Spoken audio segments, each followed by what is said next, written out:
Today's story is The Moonlit Garden. Nestled between rolling green hills and a quiet, winding stream, there lay a secret garden untouched by time. Few knew of its existence, hidden behind an ancient stone wall covered in ivy, its wooden gate worn smooth by the years. But for those who found their way inside, it was a place of wonder, where the air was sweet with the scent of lavender and jasmine, and the night bloomed with magic. At the heart of this garden lived an old woman named Mira, with silver hair braided down her back and eyes as deep as the evening sky. She had tended the garden for as long as anyone could remember. But Mira was more than just a caretaker. She was a keeper of stories, a weaver of dreams. Every night, as the sky turned velvet blue and the stars shimmered into life, she would light a lantern and make her way to the garden's center. There, beneath the towering branches of an ancient willow tree, a small stone bench waited, warmed by the lingering heat of the day. And every night, without fail, a visitor would arrive. Tonight, it was a little boy named Theo. Barefoot and wrapped in a blanket, he padded softly across the dewy grass, his eyes wide with wonder. He had always been a dreamer, a listener, a seeker of quiet magic. And so, when he had heard whispers of the moonlit garden, he had followed them, just as Mira knew he would. She smiled as he approached, her voice as soft as the wind. "You found your way here." Theo nodded, clutching the edges of his blanket. "Is it real?" he asked, his voice hushed with awe. Mira chuckled, patting the space beside her. "Of course it is, little one. Magic is always real for those who believe." Theo sat beside her, tucking his feet beneath him, his gaze wandering over the garden. The flowers glowed faintly in the moonlight, pale blue forget-me-nots, silver white lilies, and deep purple lavender swayed gently in the breeze. Fireflies drifted lazily through the air, their golden lights flickering like tiny stars. Mira picked up a small teapot that rested on a tray beside her. With steady hands, she poured a cup of warm, honeyed chamomile tea and passed it to Theo. "Drink," she said kindly. "It will help you listen."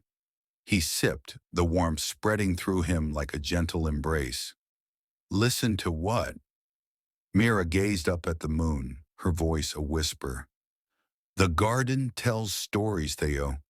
You just have to be quiet enough to hear them." The boy tilted his head, letting the night settle around him.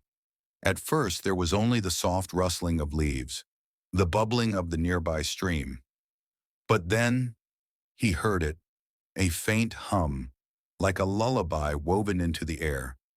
It came from the garden itself, carried by the breeze, settling into his bones like a forgotten memory.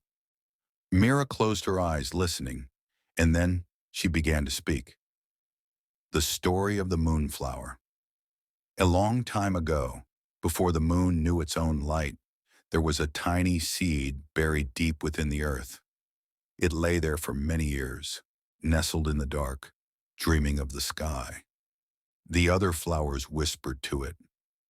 "Why do you wait so long?" they asked, stretching their petals toward the sun. But the tiny seed did not answer. It only dreamed, listening to the wind, waiting for something it could not name. Then one evening, the sky grew darker than it ever had before. The sun had gone, and the earth lay still, wrapped in shadow. The flowers trembled, curling their petals inward. But the tiny seed felt something different. It felt the moon. For the first time, a soft, silver glow touched the earth, gentle and quiet, filling the darkness with light. And in that moment, the seed knew. It had been waiting for this. With all its strength, it pushed upward, breaking free from the soil. Slowly it unfurled its petals, reaching for the moon, drinking in its glow. And when it finally bloomed, it was unlike any other flower. Its petals were pure white, shimmering with a light of their own, as if the moon itself had kissed them awake. From that night on, the moonflower only bloomed beneath the stars, its petals opening in the quiet hours when the world was at peace. It had found its place, its time, its magic.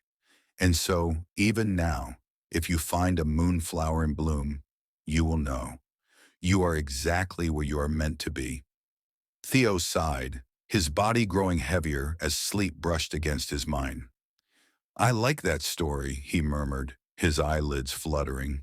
Mira smiled, smoothing a stray curl from his forehead. The moonflower knew to wait for the right moment, and so will you, little one. There is no need to rush. Theo yawned, his head resting against Mira's arm, the warmth of the tea still lingering in his chest. The night wrapped around them, soft and quiet, and the moonlit garden continued to hum its lullaby.